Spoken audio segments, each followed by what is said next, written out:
오늘은 절망이 우리를 삼킬 수 없다라는 제목으로 말씀을 나누고자 합니다.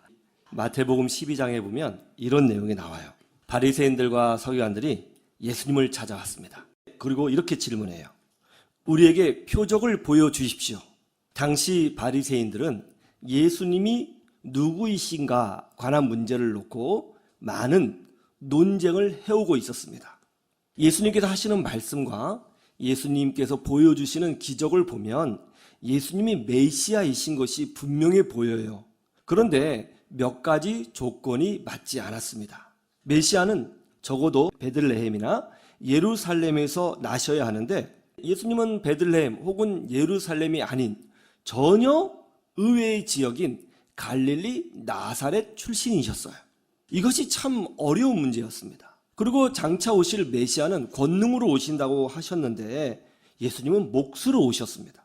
그리고 예수님이 보여주시는 기적은 권능이라기보다는 가난하고 병든 사람을 위한 기적에 불과했어요. 바리새인들은 예수님이 메시아로서 결정적인 표적을 보여주시기만 하면 예수님을 믿고 따르겠다고 결정한 것처럼 보입니다. 그래서 그 결정적인 표적, 예수님이 정말 메시아라고 하는 결정적인 표적을 예수님께 찾아와서 요구했던 것이죠. 이렇게 질문했습니다. 우리에게 표적을 보여주십시오. 선생님이 메시아라고 하는 확실한 표적을 보여주세요. 그러면 우리가 따르겠습니다. 그러자 예수님께서 이렇게 답변하셨습니다. 요나의 표적밖에는 보일 표적이 없느니라. 여러분, 이게 무슨 뜻일까요? 예수님께서 이어서 이렇게 말씀하셨어요. 요나가 밤낮 사흘을 큰 물고기 뱃속에 있었던 것과 같이 인자도 밤낮 사흘을 땅속에 있으리라. 이것은 어떤 사건을 말씀하고 있는 것일까요? 예수님께서 십자가에 못 박혀 달려 죽으시고 무덤에 들어간 사건, 그리고 부활 사건을 말씀하고 있는 거잖아요. 그런데 왜 이것이 메시아라고 하는 결정적인 표적이 될 수 있을까요? 이 말을 들었던 당시의 서기관들과 바리새인들은 주님의 뜻이 무엇인지 전혀 감을 잡지 못했을 것입니다. 이것이 어떻게 메시아의 표적이 될 수 있는가? 사도행전 2장에 보면 사도 베드로가 사람들에게 예수님이 모든 시대의 유일한 구원자 되심을 아주 강하게 선포하는 장면이 나와요. 그때 베드로가 예수님이야말로 정말로 참된 구원의 주님이시고 메시아이시다라는 것을 설명할 때 어떤 것을 들어서 설명하냐면 이렇게 설명합니다. 그러나 하나님께서는 그를 죽음의 고통에서 풀어서 살리셨습니다. 그가 죽음의 세력에 사로잡혀 있는 것은 있을 수 없는 일이기 때문입니다.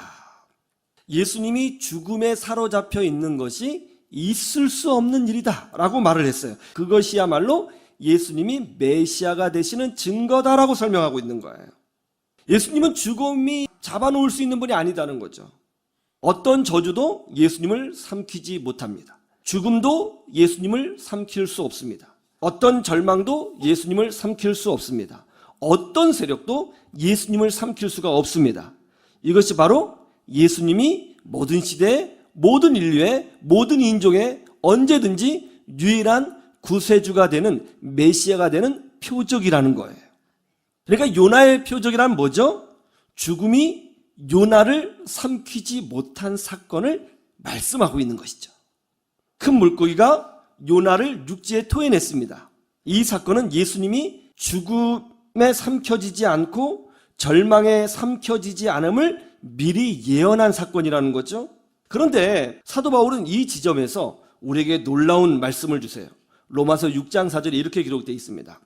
그러므로 우리는 세례를 통하여 그의 죽으심과 연합함으로써 그와 함께 묻혔던 것입니다. 그것은 그리스도께서 아버지의 영광으로 말미암아 죽은 사람들 가운데서 살아나신 것과 같이 우리도 또한 새 생명 안에서 살아가기 위함입니다. 이렇게 기록을 했어요.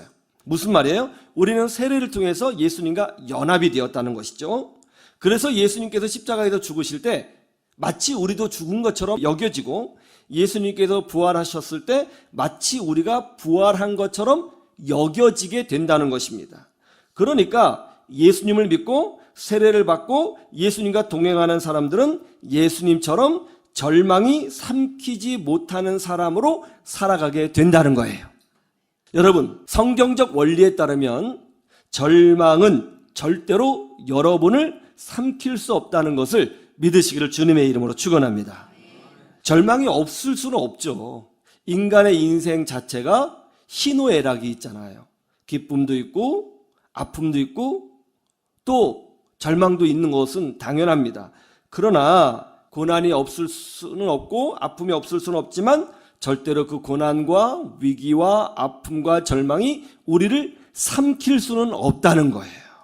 그러므로 절망을 경험하고 고난을 경험할 때 우리는 그것들이 절대로 나를 삼킬 수 없다는 것을 믿고 믿음으로 살아야 되는 줄로 믿습니다.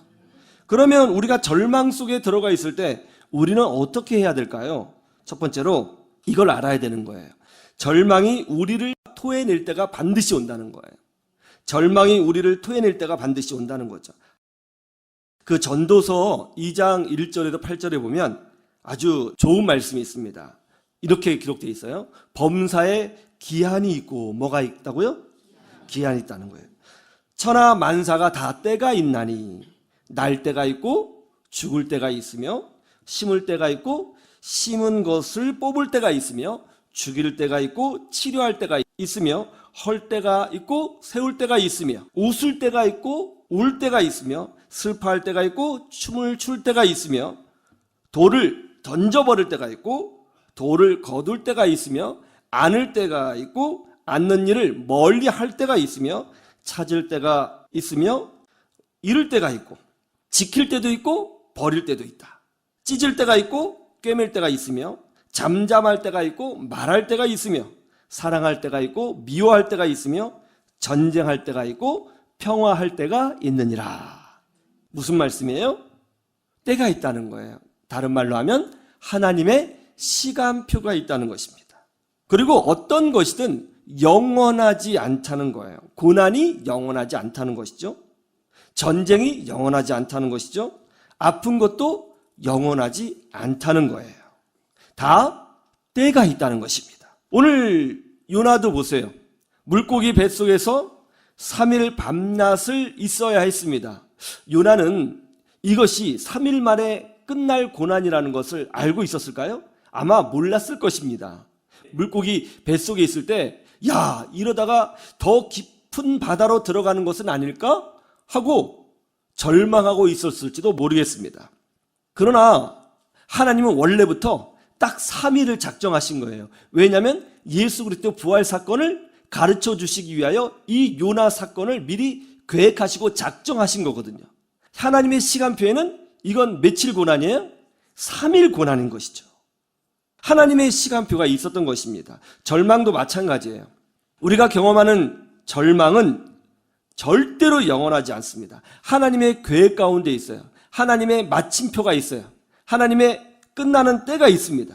우리가 아픔을 경험할 때, 위기를 경험할 때 이것이 아주 영원할 것 같잖아요.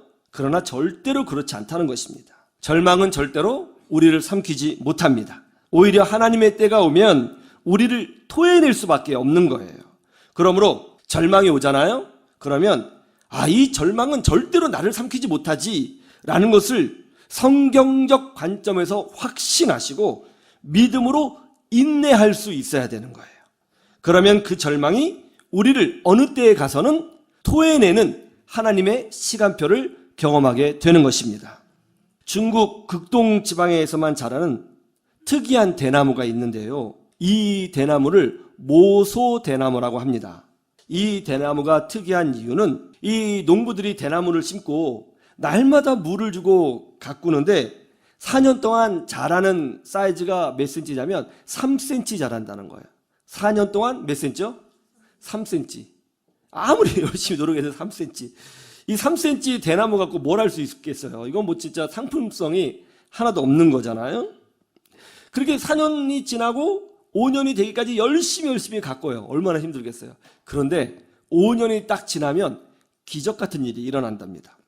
5년이 딱 지나는 순간 이 대나무가요, 4년 동안 3cm밖에 안 자랐던 이 대나무가 5년이 지난 그 다음 날부터는 하루에 30cm씩 자란대요.